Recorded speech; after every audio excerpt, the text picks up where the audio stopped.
Hello again, I am Jim Bob, and welcome back to American Midwest here on Who Dat Ranch.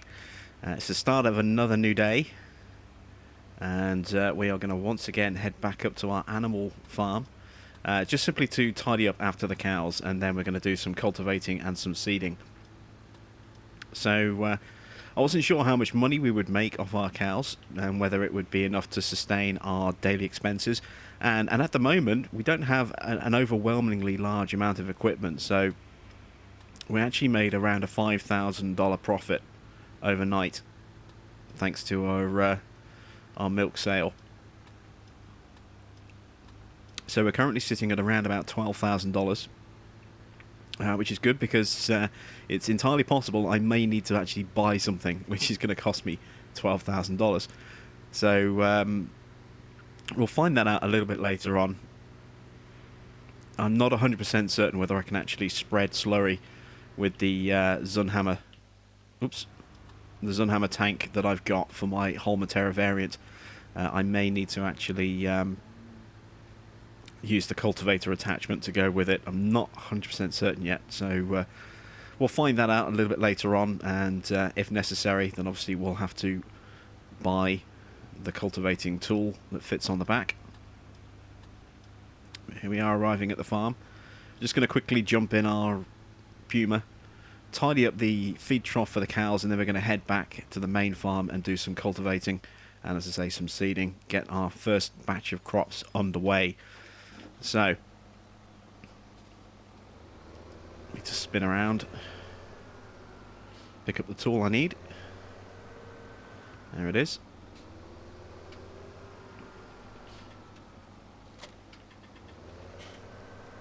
And let's see if I can actually operate this in cab this time round. So we should have a little bit of mess. Obviously we don't have to worry about the pigs. They have a Lely Juno taking care of the food trough because we don't have anything else at the moment that can scoop that mess up. But we obviously can do it with our cows, so we'll save a little bit of extra cash and do it this way.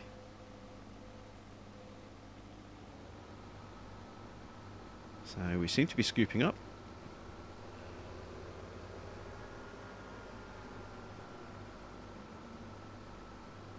Have we left anything behind? Not really, just a little tuft.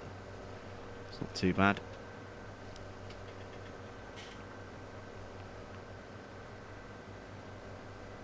Just back up and grab that little bit. I think we have done, actually. Yeah, just backing over, it's picked it up for us. Okay. Oop. Little bump into the ground, it's a little bit too low, so let's... There we go. Drop that in there for the food trough. That should be gone. Yes, it is.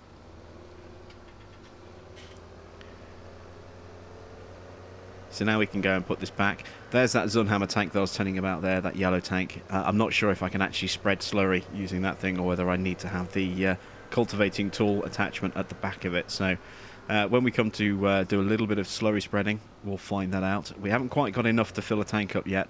And even if we did, it probably wouldn't do enough of the field anyway. So we can hold off on that. We'll probably only do a couple of fields to get us started rather than all of them. And I'm going to back this in, just leave this facing forward like this, I think. There we go. So now that our cows are taken care of, I'm going to head back down the highway, back to our main farm, and get set up over there.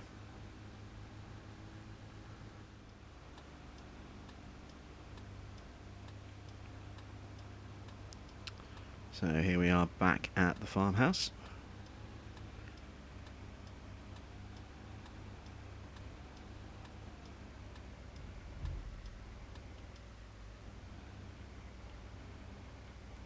A little bit tricky to reverse this thing in a straight line. There we go, that's pretty good. Engine off. Lights off. And let's decide which tractor do I want to use to do my cultivating. I could use the Challenger. I could use the Quadtrac. The Optum is a little underpowered. We need around 350 horsepower to use it. And you know what? I think I'm going to use the Challenger. I don't use these very often, so let's fire up this beastie. Our MT 840, I think it is. 845. And we need the cultivator. Where is it? Next bunker. There it is.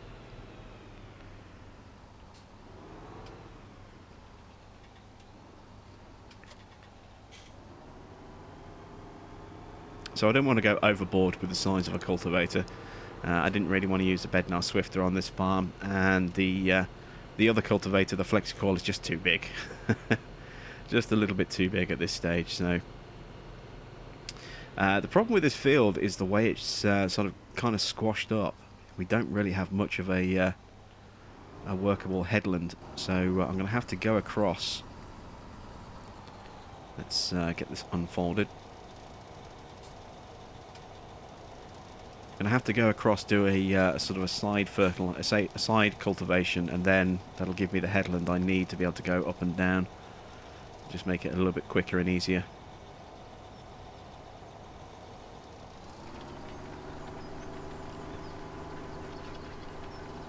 So let's pick a point and try and drive that line.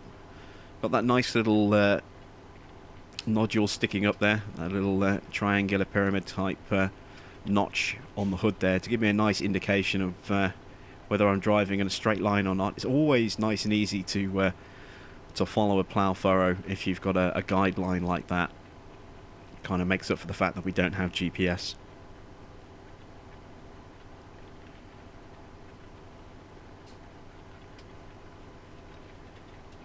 And there we go. Let's raise up and turn. Oops, made a bit of a mess of that. I think I got caught in that tree. Oh wow, this thing is really sensitive on the turns.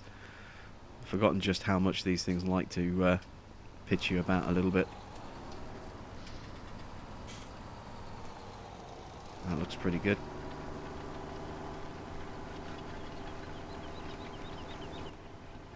Of course, it's a lot harder to check your furrow when you're driving across them like this. So I think I'll have to do this outside of the cab just so I can make sure that I'm not drifting all over the place, as is something I am unfortunately wont to do.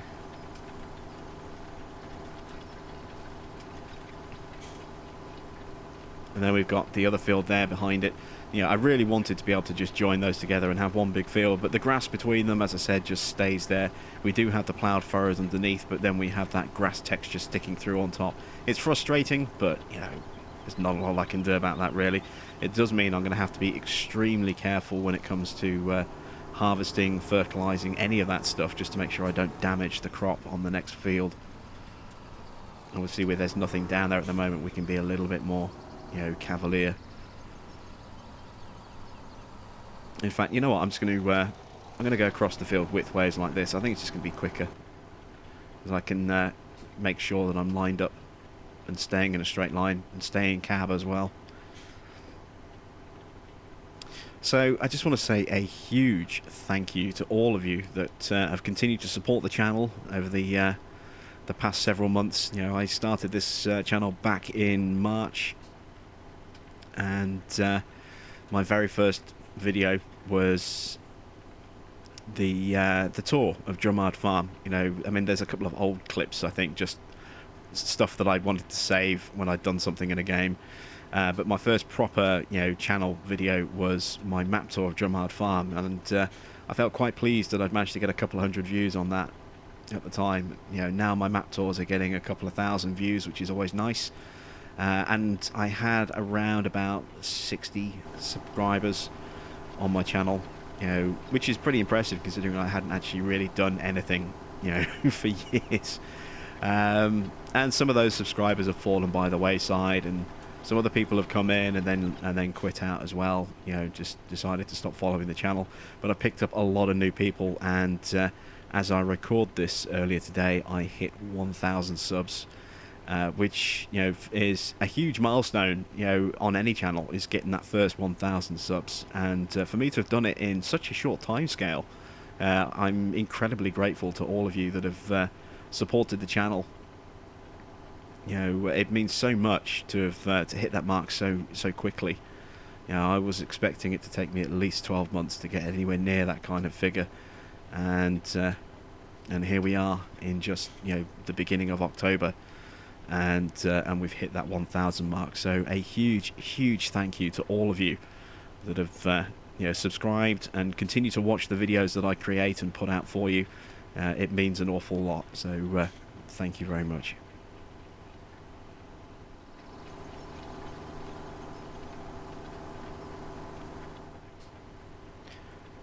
Yeah, I don't often use the 800 series on the challenges. For some reason, whenever I usually go for a track challenger, I usually go for the 700. I think it's because it's a really handy little tractor for spinning around on top of a bunker when you're trying to compact your silage down. But I'm really enjoying this. I mean, once you get the steering under control and you get used to how quickly it turns, it's a really smooth ride. You know, I'm just pootling along here on this farm, on this field, and making relatively quick and easy work of it. It's just such a nice little tractor to drive, and it's such a nice little cockpit to be in as well. You've got so much viewing angle. I love the feel of the inside of this, you know, this tractor. It just feels really nice, and as I say, being able to just spin around and just see pretty much everything with minimal obstruction like that is really good. So yeah, I'm really enjoying this this 800 series.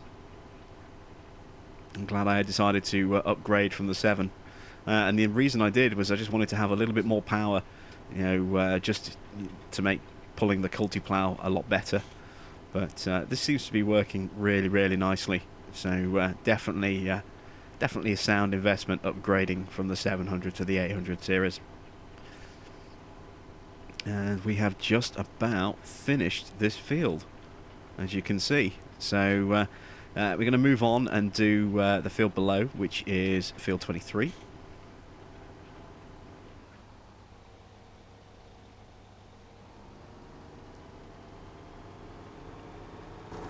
So we'll leave it down. I thought about folding it for a second then, but we'll leave it down, and then we'll just drive to the edge of the field.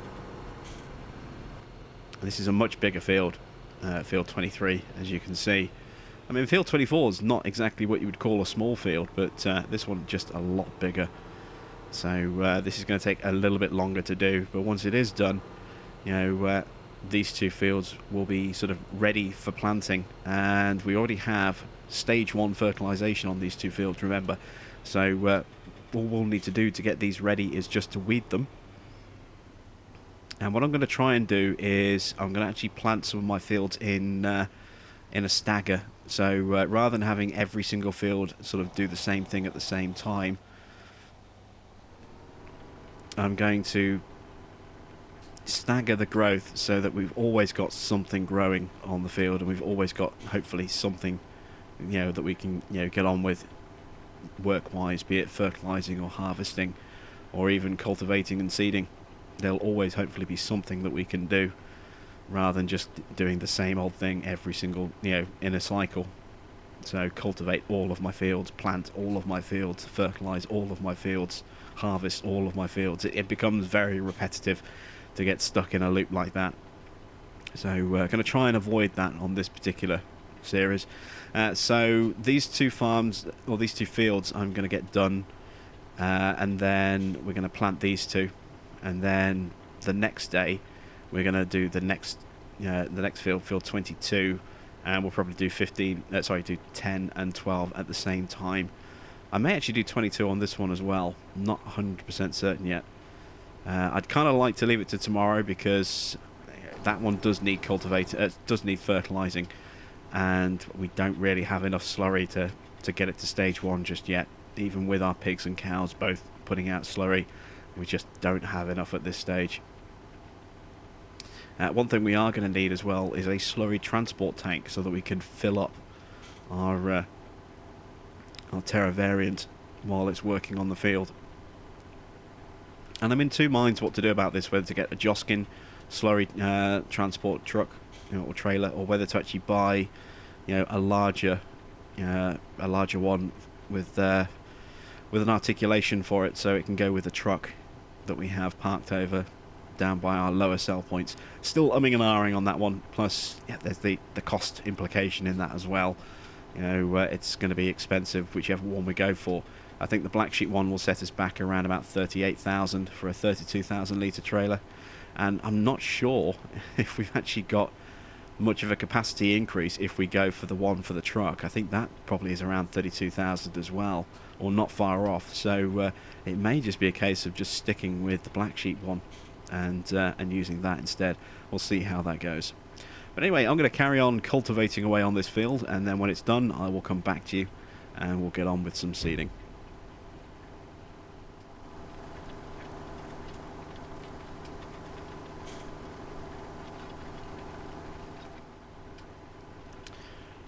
On my map tour I did kind of point out that this is a little bit of an improvement and an evolution of American Outback, because we actually have variable terrain on the fields on this particular map, and you can see if we look out the window here, you can see how the hills roll just a little bit on this particular field here.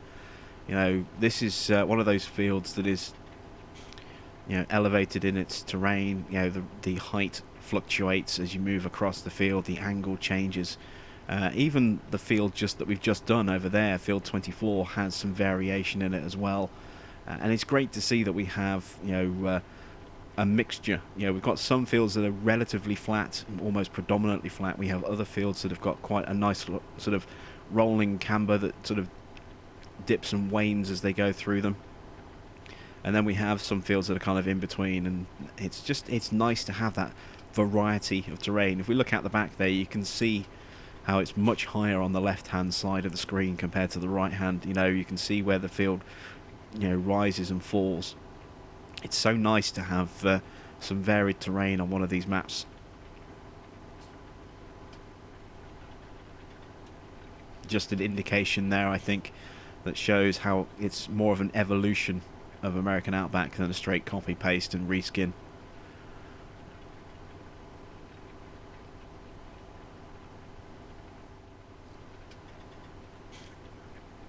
We're almost done now with this field. You can see we've just got a little thin strip there that we haven't been able to quite do. That's probably down to me just not being as efficient as I could be on some of the passes up and down the field. But yeah, we'll get on and we'll get that last little bit cultivated. It's been a joy working this field. It really has. This tractor is just such a smooth thing to drive and operate. It's more than got enough power to handle that cultivator, so it's been absolutely effortless just watching that thing pulling along behind us. And now that we're all the way over on this side of the field again, you can kind of see obviously that little valley just there. I think that's the railway line there. Yeah, you can see, look, on the mini-map, that's the railway line running between here and field 21. Those of you that did see the map tour I did, you'll remember that field 21 is another field like this that has a lot of undulation and little variance in its landscape. But as we are here, you can see just how the field kind of just rises and falls away from us depending on your viewpoint. Even looking at the back window, you can see the angle that we're looking at, where we're rolling away from there. That's higher up than we are now. So yeah, it's really nice just to have this rolling hill kind of effect. It's not overly steep, so it shouldn't affect our performances too much with our equipment.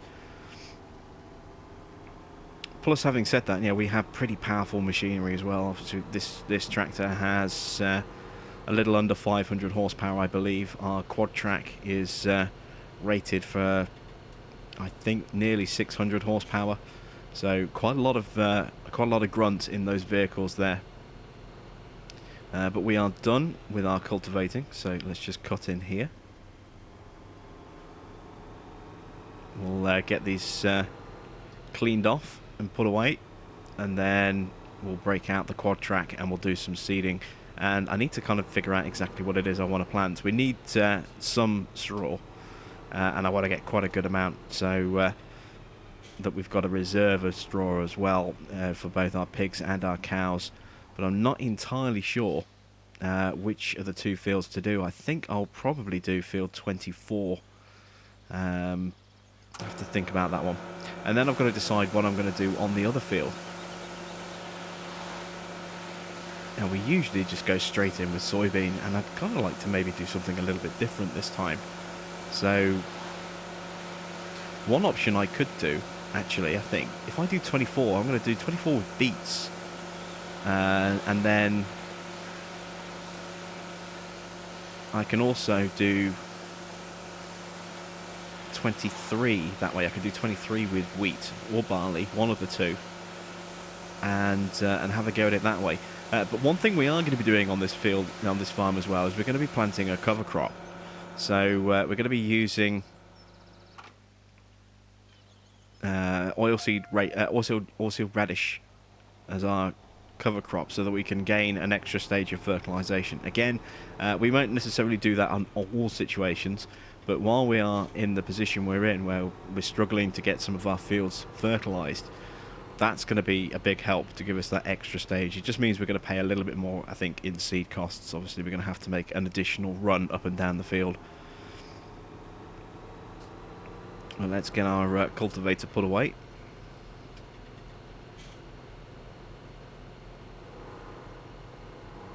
So there's our seeder.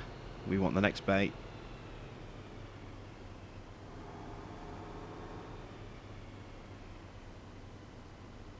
There we go. We'll just detach that there.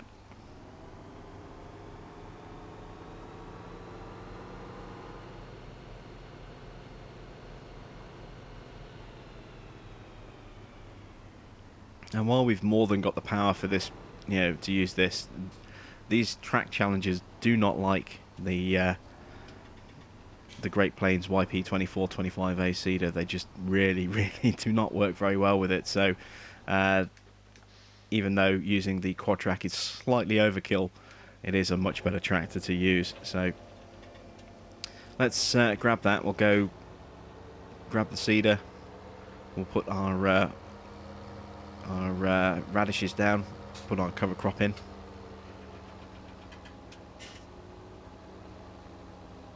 Let's get backed up. There we go.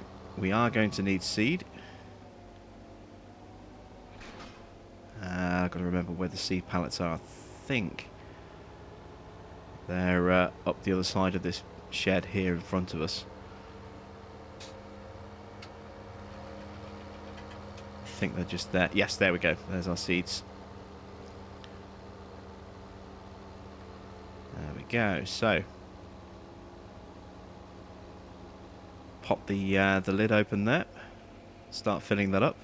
Let's change to radish, and once this is full, I will take it to the field and start planting. Alright, so here we are. Let's try and get lined up a bit.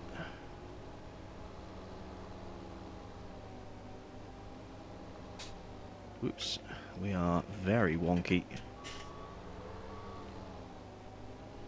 That's a bit better. Right, let's just unfold our seeder.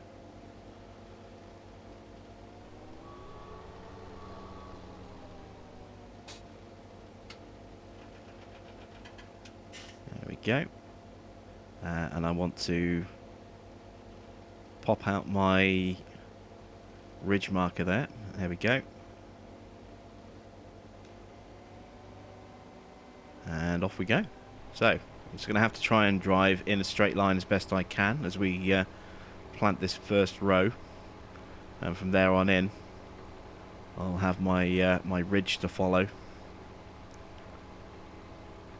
You really do feel pushed up against the wheel when you're driving in the quad track with a 50-degree camera angle, but it just feels a little bit more realistic, I think. You know, our seating position, you know, you can see the back of the chair behind us as opposed to actually looking like we're sitting on the back of the chair. It just feels a little bit better, I think. It's just a shame that we lose some of our draw distance as a result.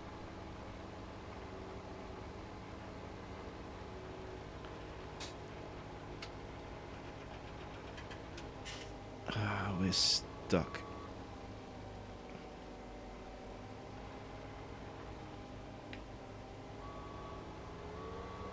Yeah, the size of the cedar is making these bushes a little bit awkward. Gonna have to be careful with that.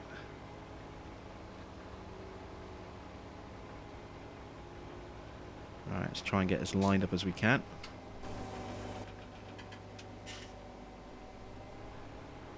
Not off to the smoothest of starts on this field here. Ridge marker down. And off we go. So, yeah, hopefully this is going to be a little bit better. Oh, we've got no ridge marker. There we go.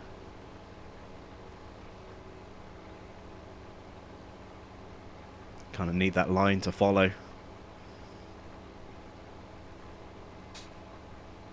That way I don't leave any gaps between our seeds.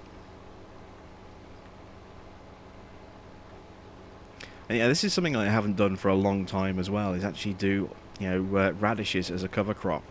I obviously, just like everybody else, I tried it out as soon as the game went live. And I probably used it for the first month or so, and then after that I just kind of stopped using it.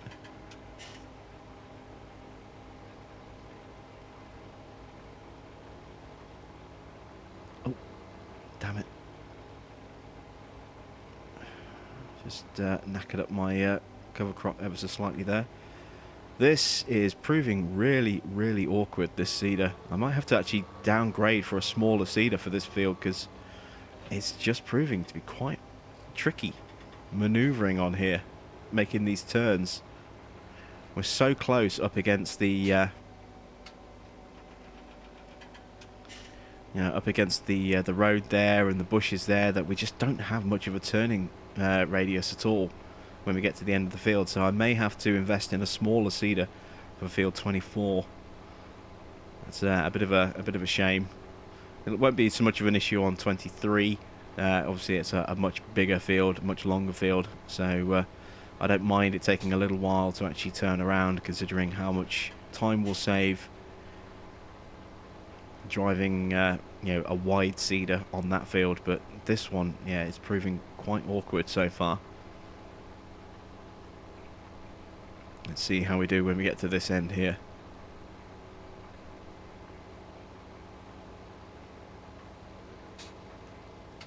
Maybe if I raise the cedar, that'll help. Doesn't help as well that we're using an articulated tractor. These can sometimes be a bit iffy with the large cedar.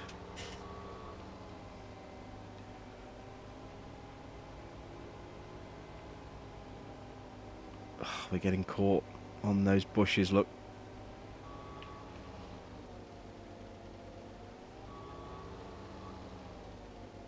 Oh, this is frustrating.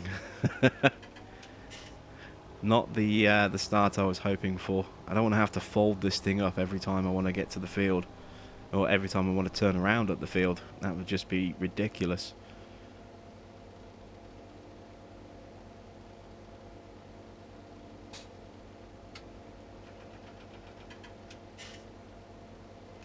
But it is starting to look like that might be the case. I'll soldier on this field, and then, as I say, we may well have to invest in a smaller cedar, something like maybe a Pronto or something, to deal with this. Actually, no, we can't use a Pronto because Pronto has a built-in fertilizer. Maybe the Lemken cedar. That's not a bad one to use. It's not as wide as this. I think it has a 12-meter working width. I think something like that. So that might be the one that we go for. Trouble is, it's not the cheapest. So it's not really something I can afford right now.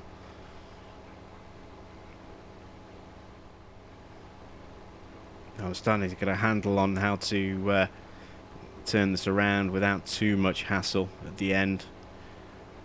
But yeah, it's definitely a lot slower going than I thought it would be. just a little bit awkward, this seeder. I can work around it. I can live with it for now. You know, it's not imperative that I buy a brand new seeder just yet, but it's definitely not the best choice for this field going forward.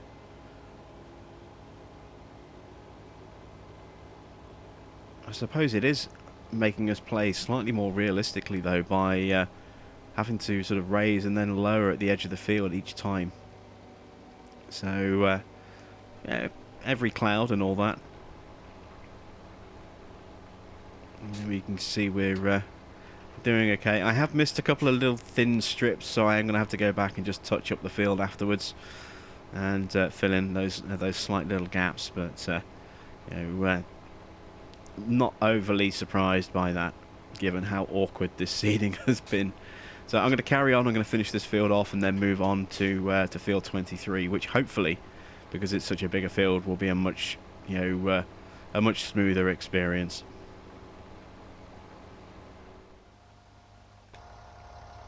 So I brought the Optum over. It's currently just a standard spec 270, so has 288 horsepower.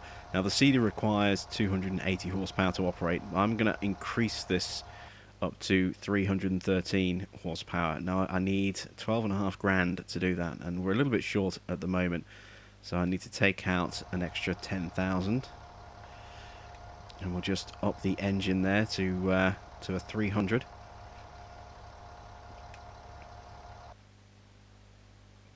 There we go.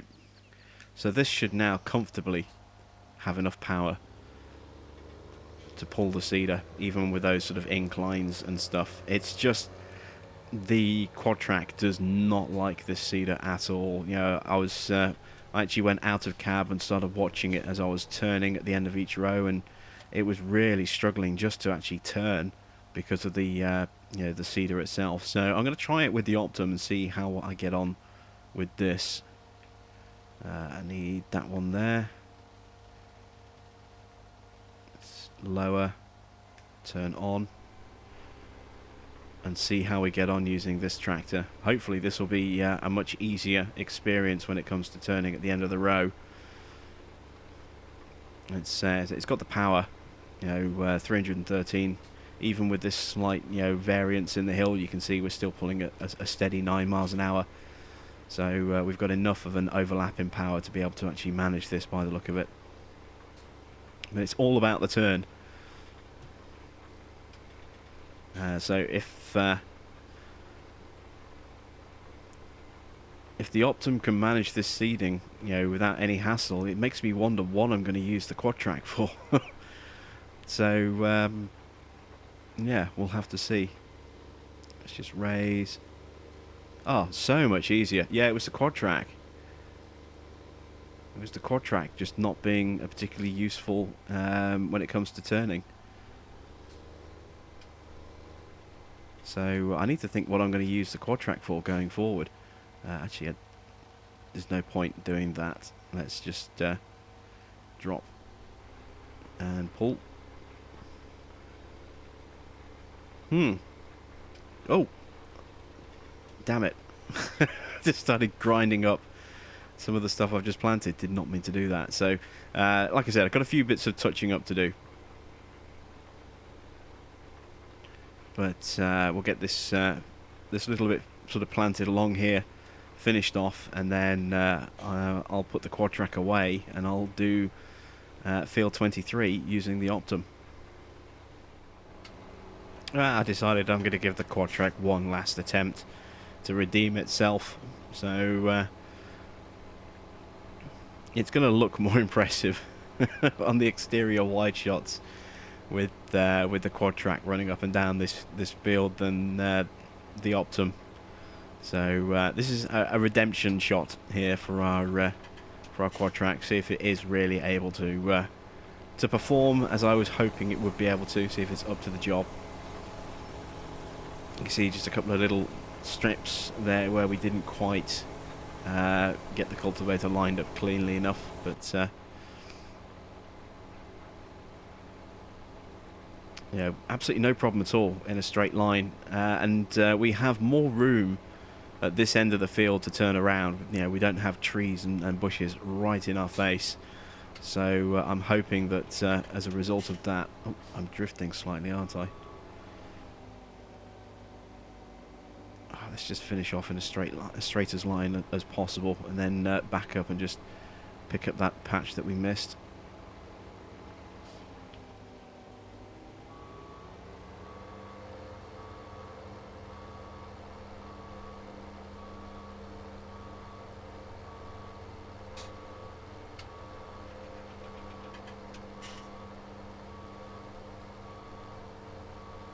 There we go.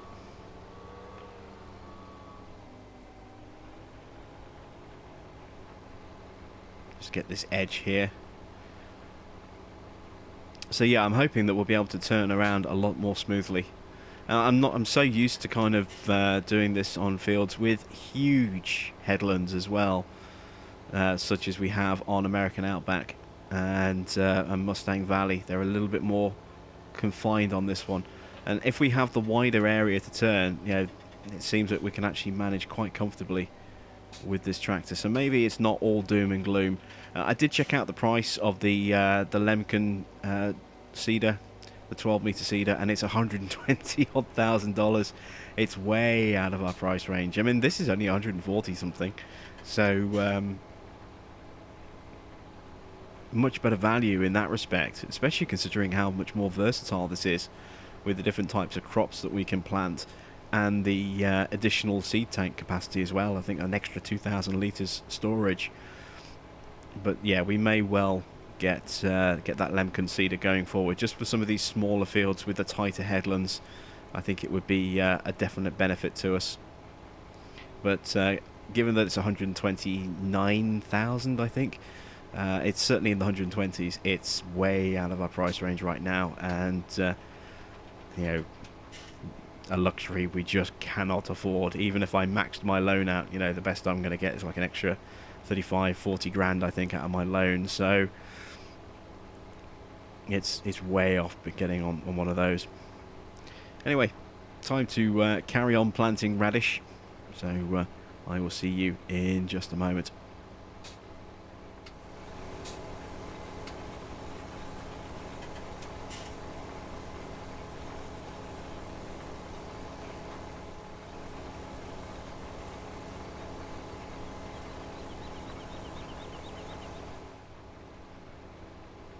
We're getting towards the end of this field here. It's been easier. We've still made a couple of little errors where I've kind of drifted when I've been trying to get some wide shots. So I will again have to go up and just touch up little patches of this. But it's been a much easier experience turning around on this field compared to on the previous field. So the quad track has kind of redeemed itself a little bit, which is good. I was slightly worried that I was not going to have much to do with our quad track here. And maybe have to sort of take it in turns with the Challenger, but it's performed admirably on this field, so I don't really have too many complaints. I'd say those gaps that I've left in the seeding is just down to my own sloppiness rather than anything else. It's not down to the fault of the tractor. So let's hit this turn.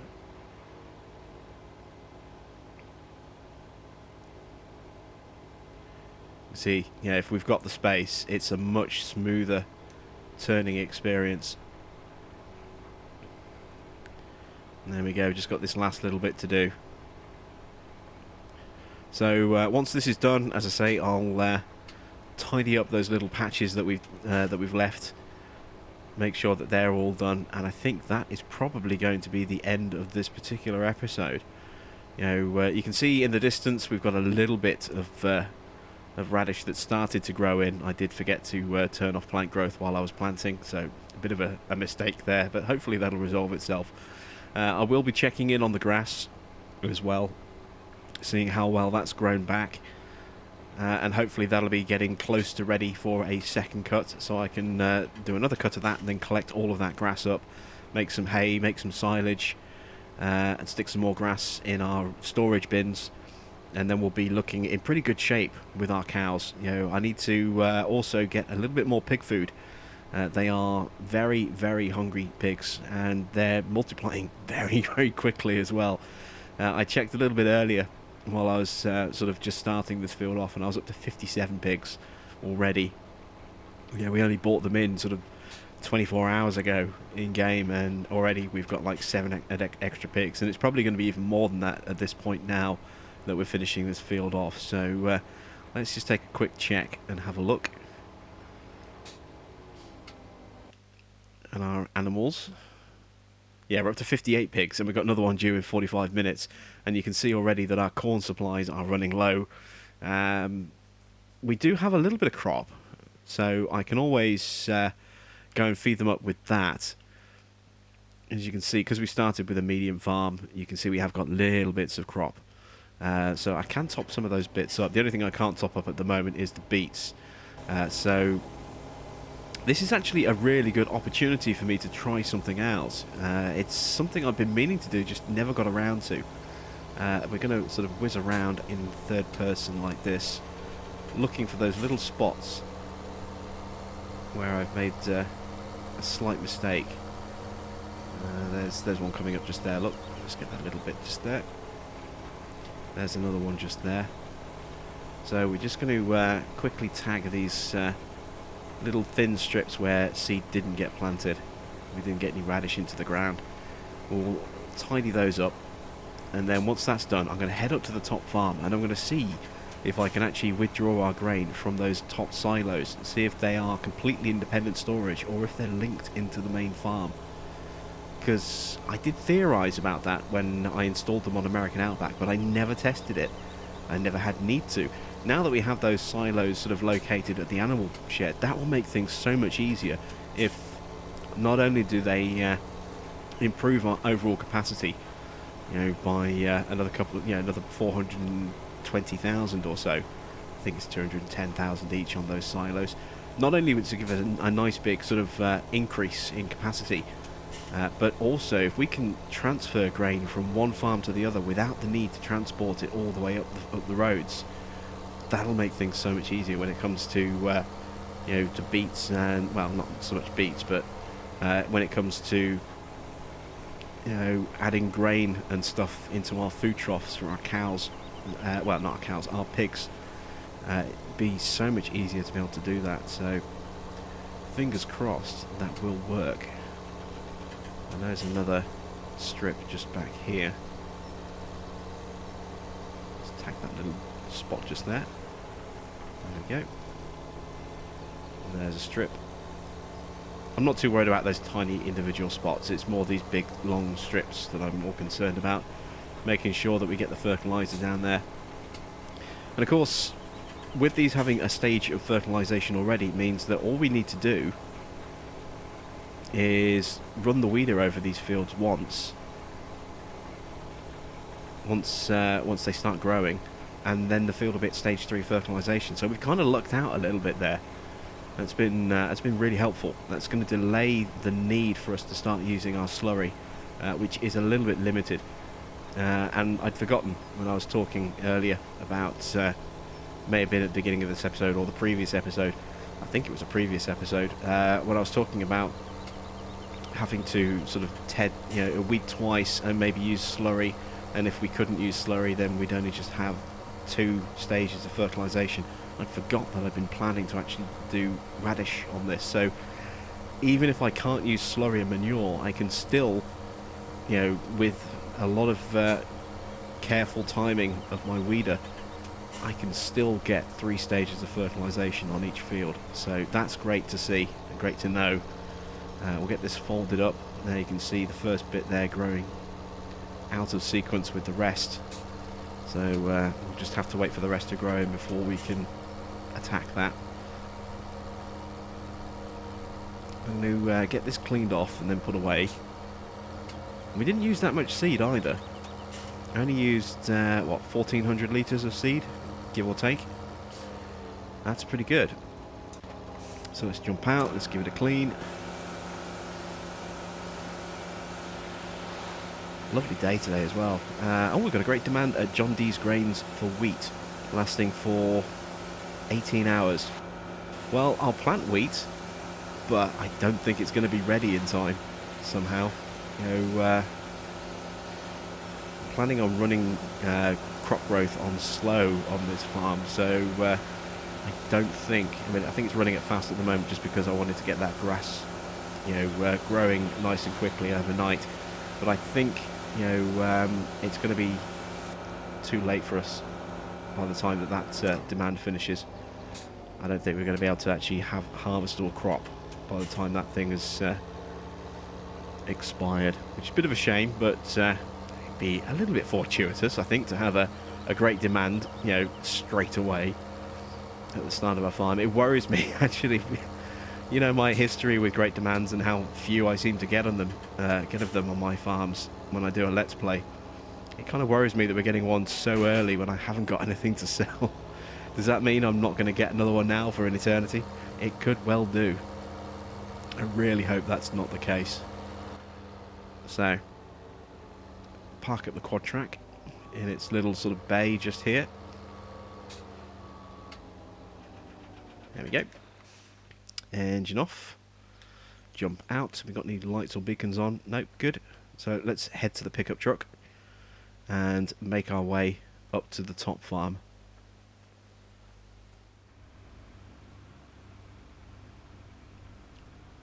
Alright, so we're here at the farm. Let's just cruise over the jump. There we go. So yeah, I want to see if my theory is right. So let's jump out. We'll grab the Puma. Let's just back out of here. There we go. Actually, I may as well put that front tool on as well, so I can give the cows a quick clean up while we're in motion. So I need the dump trailer, which is just over here. And let's see, can I take out some grain from our silos up here? I really hope this works.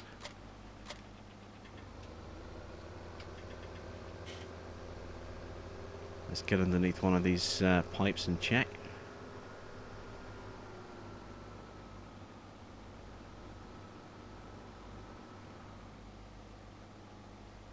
No, look, they're completely independent. Look, that's a shame. I'll try the next one. Yeah, look, they're completely independent. So they will show up in total storage shown at the top, but they are separate independent storage. That's a little bit of a shame, but I suppose it's to be expected. In that case, let's go grab some grain. And I'm going to have to make multiple trips to do this. So what do I actually need to top up my pigs? I need corn, wheat or barley, canola, sunflowers or soybeans, so I'll use canola for that.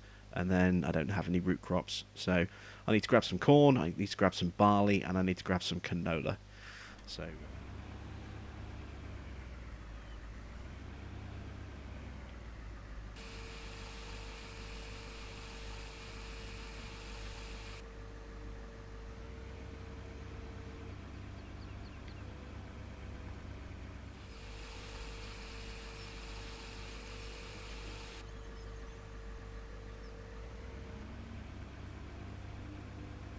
okay, so I've got more in there than I need. So I'm just going to store this little bit up here as well. Now, I'm not entirely sure whether I'm going to be able to tip this in using this. It may need a shovel. Let's find out. It should be okay. Back up to the grate there. Yeah, we're okay. Look, beautiful. Alright, so just the corn to go. So here's the corn. See if I can get in ahead of the Lily Juno. A little bit clumsy. But all of the corn went in. I wasn't expecting that. Oops, still got the indicator on. Let's take that off. So we'll put the truck back in the shed. It's performed admirably for us there. It's exactly what I wanted, just a small little trailer that was easy enough to just drop a little bit of grain into and tip into the various food troughs. We may need to upgrade to something a bit bigger in the future, but for now this thing is absolutely perfect for what we need.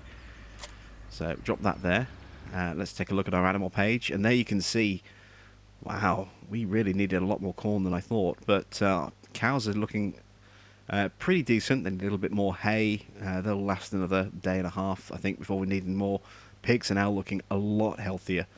The sugar beets and potatoes, we can't really do much about that. We've got a day's worth of supplies left. Well, maybe less than a day, but let's go quickly take a quick look at the grass paddock just to our right. See how that's looking. See if this is ready for another cut. I don't think it will be yet, but we'll soon see. Oh no, that's ready, look. That one is. That's the first one we did. So let's go check on the next one, which is just over here. Oops, missed my turn nearly. And that one looks like it's ready as well. It is. Fantastic. So that's going to be what we do next episode then. We'll be getting another cutting on the grass done, collecting that all up, and really starting to make some work on silage, etc. And then obviously, you know, once our cover crop is grown in, we'll cultivate that in, and we'll get that fertilized into the soil and start planting our starting grains as well. So that's the end of the episode. Thanks for watching. I am Jim Bob, and I will catch you back on American Midwest very soon.